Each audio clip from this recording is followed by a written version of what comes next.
career, I guess. Dr. El-Deiry, you looked like you wanted to say something. I want to make a couple of points and maybe discuss this with Dr. Grello about a population signal versus a risk of developing cancer or other diseases. So we know in medicine that everybody has different risks. And one of the questions that I think is important to answer is, what is a specific patient's risk of side effects from the COVID vaccine? And what is the risk of cancer, however infinitesimal it would be? You know, the numbers really matter. Many decades ago, my daughter was born and she had a hypoxic brain injury during her birth.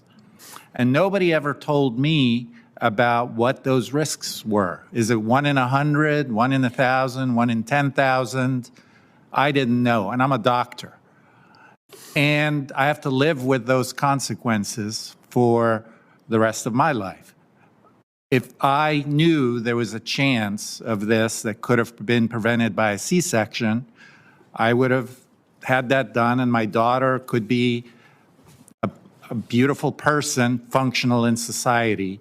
And so these things are really important. For the people who are harmed, what are their risks? We know people have very different risks of developing cancer. It's 6 years later. The things need to be nuanced. What is the relationship with the number of shots as far as the effects of the vaccine?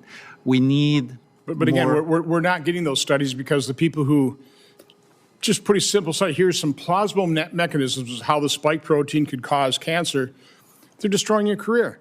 So it doesn't take a dictator, very many people to hang in the city square before, like, people stop behaving, right? And the same thing with the doctors been attacked, their licenses were threatened, they were fired, they were sued.